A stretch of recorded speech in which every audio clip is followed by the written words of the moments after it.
Well, good morning, all. Glad you are here for our ongoing additional remarks conversation. We are in week number 5 already. We are just blazing through this, which is great fun. But I wish it were going slower because I'm having so much fun. Uh, So we are joined this morning, as always, by your friend and mine, Dr. Tim Geddert, and by our preacher this morning. Maybe some of you know him, maybe he's a new friend to you, but Jordan Ringhofer is here with us this morning. And we are glad that you are joining us if you are here live right now or you are watching this later. But as we jump into conversation this morning, just a reminder that you are invited to put your questions in the chat or in the little Q&A box, whichever one suits your fancy. I'll be looking at both. And you'll have questions for Tim or for Jordan to clarify or follow up or go deeper into the topic at hand this morning as we looked at Mark chapter 12 and the widow's offering. So let's jump on in here. Tim,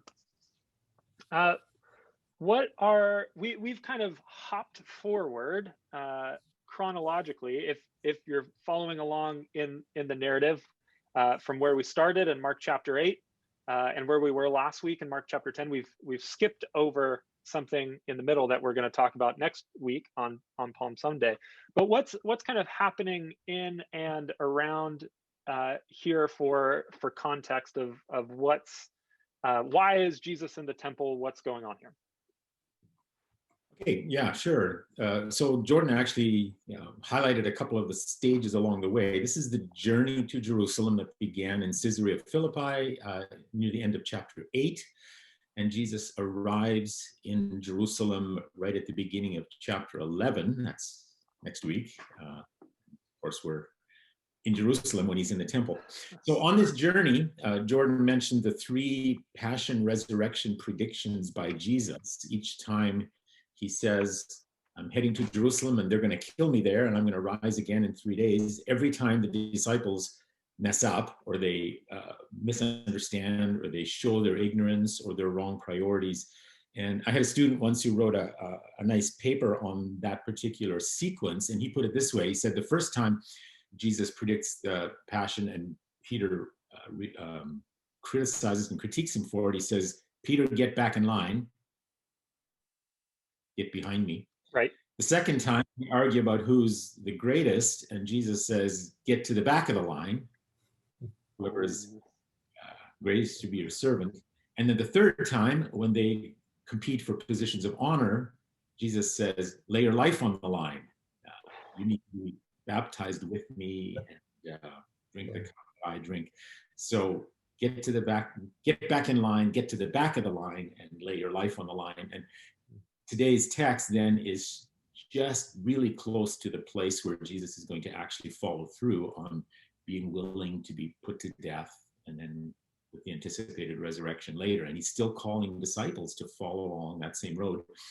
And the widow becomes a positive model of one who lays her life on the line. She gave her whole life, is really what the Greek says. And the disciples are supposed to learn from that. Unfortunately, they still look a whole lot more like those scribes who are competing for human honor and misunderstanding the whole point of the temple, et cetera, et cetera. So what's really going on is that Jesus is getting closer and closer to the end of this journey. He's arrived in Jerusalem. In one sense, geographically, he's at the end of the journey. Caesarea Philippi to Jerusalem was the journey.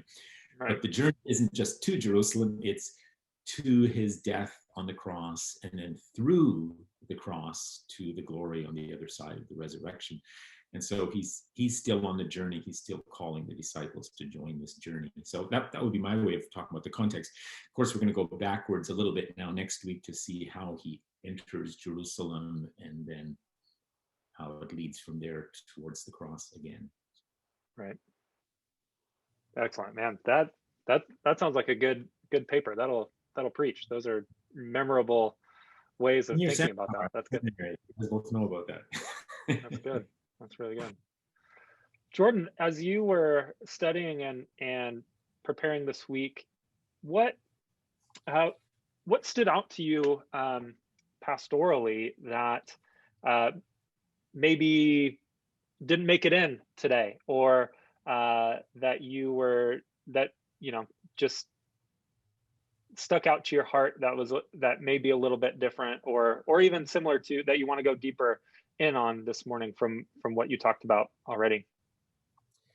Yeah, well, first of all, I just want to say that this is causing a bit of flashbacks to seminary, with suddenly the professor is there and able to critique everything. But fortunately, Tim is very generous. Yeah, that emphasis this week of what the widow is giving, how much I just really struggled with that, looking at that, and how Jesus had just so clearly said, if you're missing the point, you are devouring the widow's houses. And here is a widow that is building up the scribe's house, the religious leader's house, by giving everything she has to live on and receiving almost nothing in return. Yeah. That was such a humbling thing this week. And it's a point of constant conviction, because then I look at my own life and say, man, where is it that I am benefiting from what others have given and not returning it, not saying that in the abundance that I have, I'm not taking care of those that have sacrificed so much to take care of me. That's something that really hit heavy with me, especially when then it's characterized that, look at these big stones, look at these huge buildings. The very buildings that they're praising are the exact things that have caused this widow to be further impoverished. That's been something that's really been kind of wrecking me this week, and that I'm trying to sit with in this season.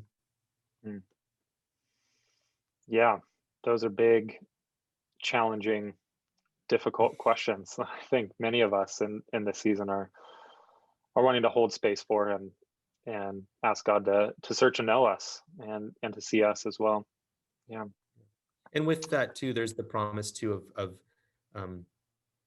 I want to make sure not to be so Debbie Downer with that idea, but seeing where God is at work in the midst of my own shortcomings and failures.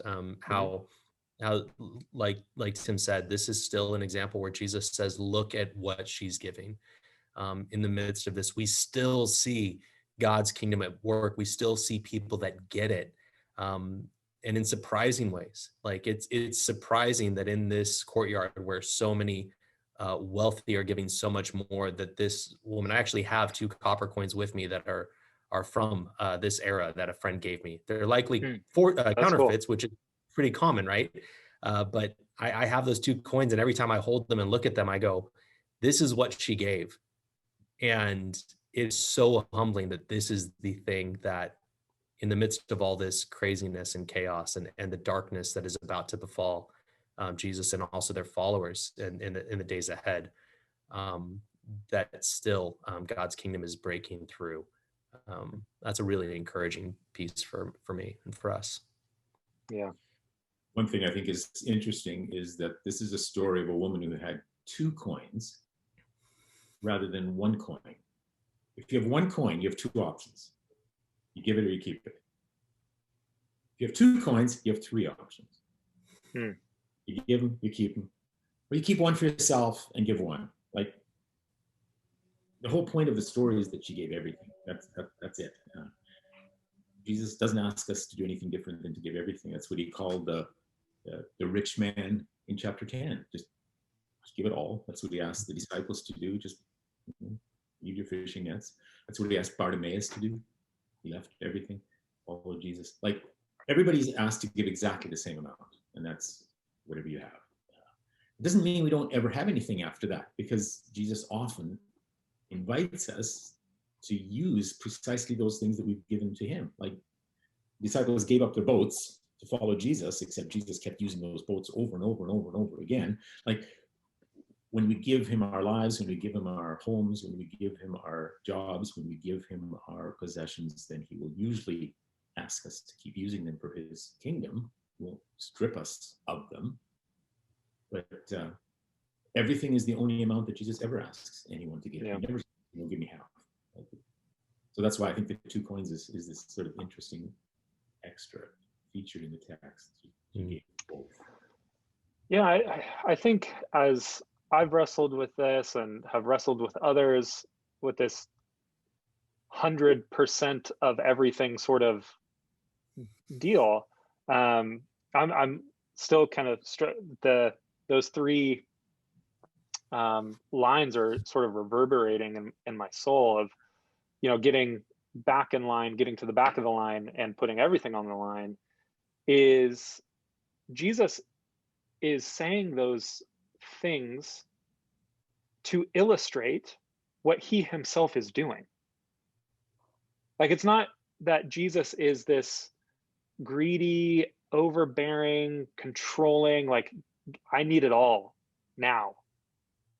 Jesus is saying, look at my example, look at what I'm doing, and follow suit. And Jesus freely receives, and he lives with this open-handed posture, obviously, not clutching or holding on to the things that come his way, other than us. But so we've got a question here. Dwight is asking, if everyone gave everything, then we would all be broke. I think that we need to give our whole life to Christ. And if we have the ability to invest our money, then over time we can continue to keep giving money beyond the amount that is in our account today. I believe / rationalize giving my life 100% and keeping enough to be able to continue giving. Is this okay? That's beautiful, Dwight. So what question, or how would we respond to this theologically, pastorally, practically? Who wants to jump in? Well, I would go straight to the book of Acts and see how they did it when they were actually following Jesus. And so from time to time, people would sell houses and share it with everybody. But obviously not everybody did, because later on they still had a prayer meeting at somebody's house when Peter came out of, like, it was never compulsory. It was never everyone. It was never everything. So if we all gave everything, we'd all be broke. You could just turn that around and say, if we all gave everything, we'd all have enough. Because they were sharing as needed, as led by the Spirit. But not everybody sold everything right away. And basically they took care of each other, I think was the point. And the disciples gave up their boats in chapter 1 and then kept using them through the rest of Jesus' ministry, because they now belong to Jesus. And so I think if we keep saving so that our assets will grow, so that we can keep giving, the question is, for what is that, and for whom is that? Is that ultimately for my security and my comfort, or is it actually for my ability to be good stewards of what God's given me, so that I can keep on being generous? So it's the heart, and then the heart leads to giving what we're led by the Spirit and what's needed by the community to give. So the very last question, is this okay? And the answer is, of course it's okay. Yeah, depending on what we're actually doing. Right. Yeah, I think when we look at that Acts example, we look at Ananias and Sapphira. It's not wrong for them to give a portion of what they sold the property for. What's wrong is when they say we gave everything, and they really didn't. It exposed what part of the intent, the purpose behind why they were giving. And I think from that kind of to Dwight's question, it's a great point, and certainly, yeah, it's okay. But then other times it's not okay, because some people say, well, I want to give away this much, so I need to keep building, and suddenly their attention turns toward every other pursuit other than really living in Christ honoring, God honoring ways, honoring their families' ways. Certainly, it's terrible if somebody says, I want to be able to give X number of dollars away, and so I need to keep working and working, and then they deny relationship with their kids and their spouse.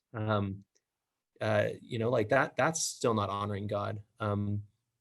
The example that I think I kind of can draw from most of from experiences is as a youth pastor, when you have kids that come and ask you how far is too far with their significant other. It's the entirely wrong question. It's asking, what can I get away with? What can I do and still be okay? And really the question is, what does it take, both sacrifice and investment, and also celebration and joy, to have a relationship with this person that is really honoring Christ and honoring them and their own humanity, and them as a co-image bearer. How is it that I live that way? And it's the same thing with our finances and our giving. How is it that it's not a question of how much do we get to hold on to or how much do we have to give, but what's really going on within ourselves, and what are our true motivations for giving, for holding on to things? Where is it that we really are seeking to serve, to be servants to all, and to use just the classic phrase, live for Jesus. Yeah. I always think when this story comes up, I think of and in when questions like Dwight's come up, there's someone in my life who has a vacation home that they don't call a vacation home. They say this is to be used for ministry, and they say it's God's house, and I just happen to have the keys to it. And I think there are ways in which we can use the resources that we have when our heart's in the right place about things, knowing that this command or these invitations do come in the context of love. Like I think sometimes there's something in us whenever we hear these things that shifts gears into an image of an angry, vengeful God. But I think, like the story of the rich young ruler, or like Jesus seeing this widow here, love contextualizes everything. Meaning, love sees the heart, like Jordan was saying. Love sees what Tim was saying. It depends. Like love. That's what love says. It depends. It doesn't major in these totalizing statements. And I think, Tim, I would love to hear more on is that in the background? Like, this happens in the temple. This is obviously related to tithing, to religious giving, to where our hearts are. And this has been kind of a drumbeat throughout our conversations. How does religion, in the negative sense that we often refer to it, how does that distort what we're talking about here, and this command to give everything? Okay, so I think one aspect of the text that we also easily miss, because it's not as much a part of our culture as it was of theirs, is that they made a great deal on shame and honor, on being, visibly rewarded with praise for what the good things that you're doing. And so they were watching the rich people throw in their large amounts. I mean, these people are not sort of walking past and making sure nobody noticed. They're blowing a trumpet to say, hey, I'm about to give a huge donation, everybody notice. Like, this is what Jesus criticizes in Matthew 6. When you give your alms, don't sound a trumpet on the street corners so everybody's going to know what you're doing.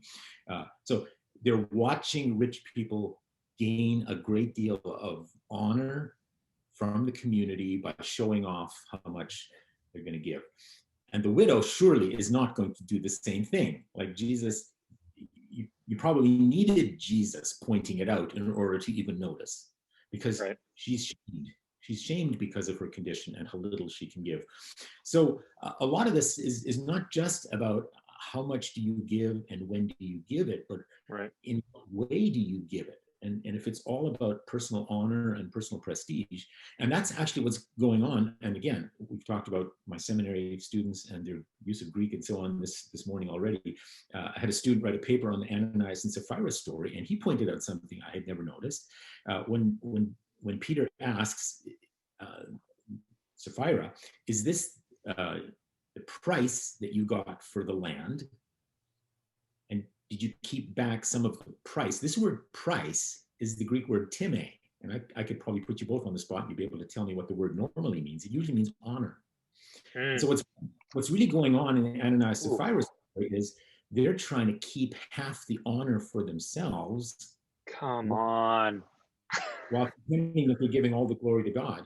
And so they're introducing into this new community the whole perverted system that Jesus has been breaking down through his whole ministry of having a new community where you have benefactors who are giving away their money for the sake of the loyalty they're going to get from their community and the praise they're going to get. Like, this is the whole Greco-Roman honor system that Jesus was breaking down and that the early church is breaking down.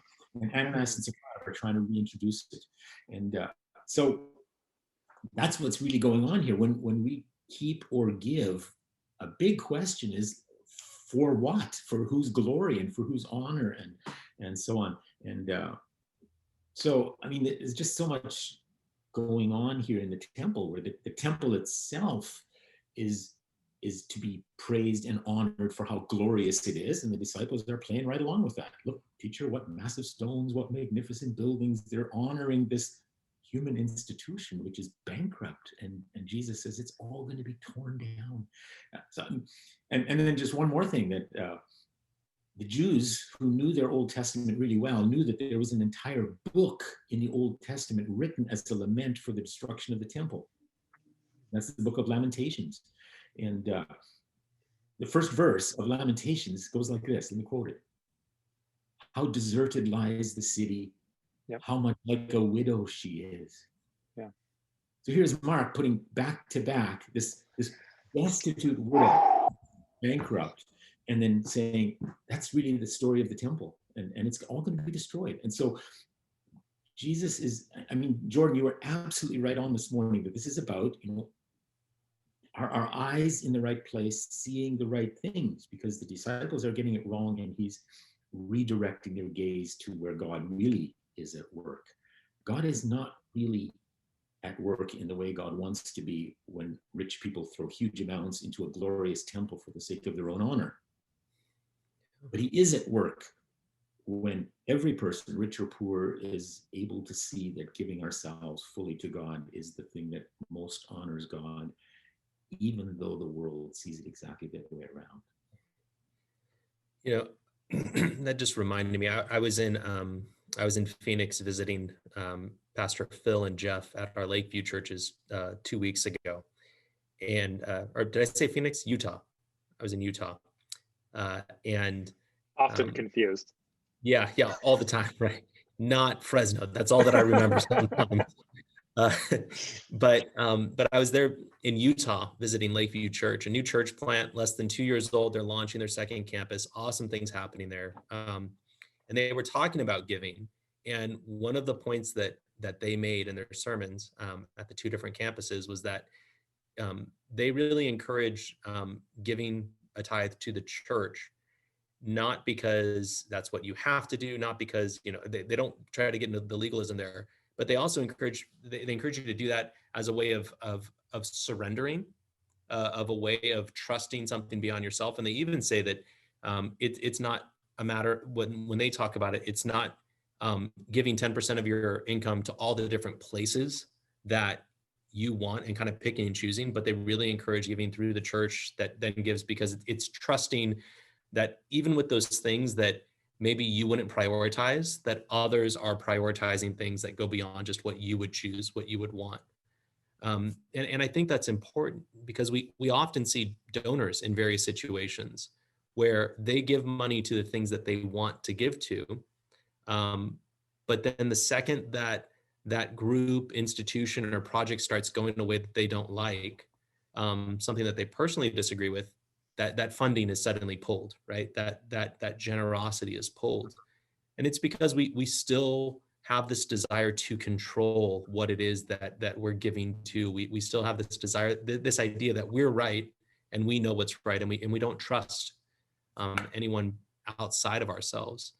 And that's where, giving to places that sometimes kind of break down our own possession of resources is a good thing. It's a humbling practice. It's trusting that God's at work in the community and beyond just my own understanding of where finances need to go, that he's actually using it in a greater way.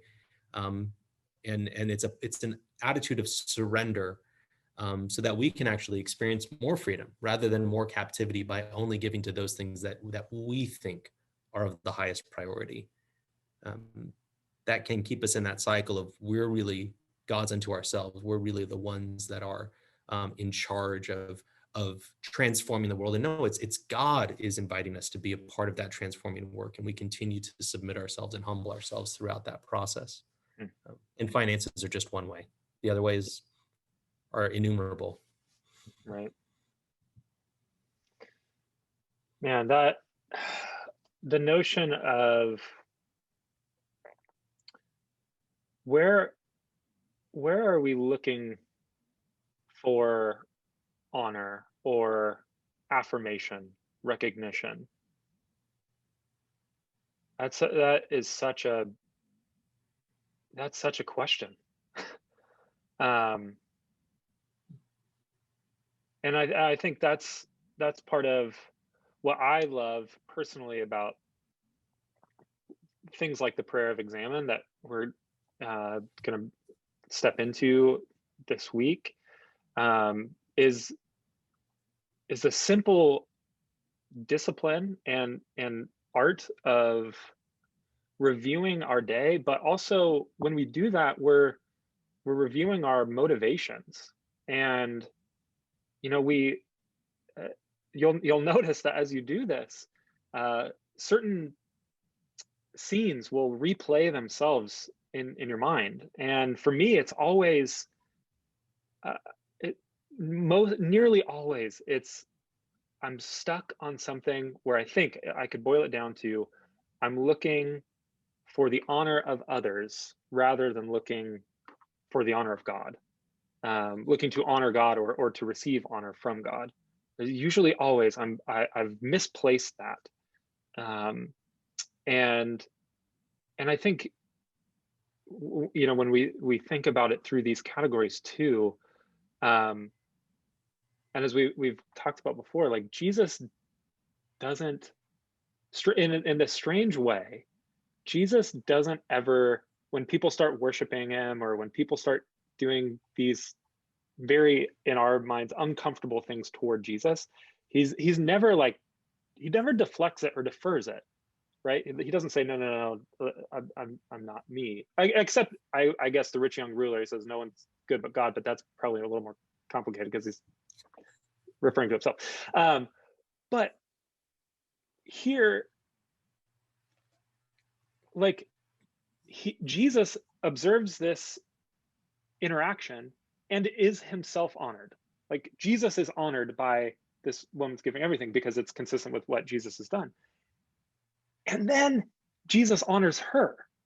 And honor has this, it just keeps, it's like it sticks to you, but then it goes off of you onto other people. You get it, and it's like hot potato, but with honor. You receive honor from God, and then you're like, who do I give this to next? And then Jordan, here, take it. And you're like, whoa, what am I doing with this? You take it. So that's what we're invited into this week too. Play the honor hot potato with the people in your lives. And like, would we not have enough if we were doing that too? You know, like, would we not be saying, how would things be different if we were looking at people in order to find things about them that we can honor and bless and say, you are nailing it, rather than saying, oh man, Jordan, you totally blew it on that one, and I'm rubbing your nose in it to make sure you know that I know that you blew it. How different would things be if we did that? Yeah, I had Mark Thompson, who worked at Multiply for a long time and is now serving in Kingsburg, where we live, at a different church. He's been a significant part of my spiritual formation journey, and he would really keep challenging me. He said, Jordan, you are not, like, you're more than a pastor. Like, when I would start, like, kind of talk about where I was at, what he was trying to help me identify is there were so many times where so much of my experience of honor and receiving honor depended on me being the one that other people depended on, you know, like being the preacher every week. And people, you know, and I talk about this with my therapist in counseling regularly. Of it ultimately comes back to, he's like, so what really is it? It's like, well, I want them to know this because then they would know I was right, or they would know what I did, right? As a 2 on the Enneagram, it's all about everybody realizing how much you need me. And what became such a good practice for me was having other people preach, because it's what you're talking about, Dustin. Like, I would have to put myself in a position to shift honor towards the wisdom of others, trusting other people. And the way that I started seeing honor come back was more and more the church would respond so well, not to my own words and wisdom, but they would respond to the voice of another person. And ultimately the church experiencing Christ and growing closer to Christ is what we desire. And that's the way that we, as pastors, can have this reciprocal honor happening, right? Like Jesus, he wants to see this system play out. He's encouraging his disciples to say, see, she's giving and I'm receiving, and she's getting right back. Like, this is incredible. And for me as a pastor, it was letting go of my need for honor as being the person with the answers as the preacher, and allowing other people to come into that space, and our church just to celebrate and shower honor upon them as this person that came and delivered a word for them that day. And it took, I don't think I really actually got to a point where I was comfortable receiving this until after about like 14 years of full-time ministry, to where I finally, like 1 month when I wasn't preaching during missions month, was able to step back and go, this was the best month of my entire pastoral life, and I didn't preach once. Like, I was finally able to just be in that space and enjoy the body of Christ. And that was really humbling, and such an encouragement. And for the first time ever, I looked forward to the next time that I wasn't preaching, not because I had a break, but because we got to hear from someone else. Although I won't keep talking about that, because then I might be overemphasizing the honor that I received, and then actually, like, you know, kind of lose part of it. You think that's good? It's even better to enjoy having the people that you were in your classes do the preaching. So, thank you, Jordan. That's why. Oh, I was going to say that's why he started attending North Fresno, is he's trying to receive all that honor from Dustin every week. Yeah, I'm giving it quickly as I can. Well, my friends, thank you so much for being a part of this conversation, this ongoing conversation, how we can step into the life that Jesus offers here and now. Thank you, Jordan, for sharing your gifts and insights with us this week, and for serving not just our church this morning, but our family of churches. We're so grateful for you. And Tim, grateful as always.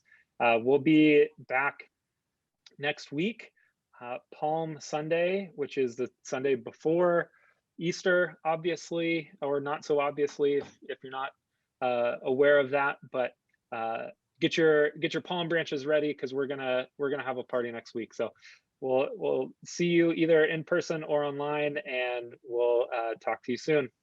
Bye.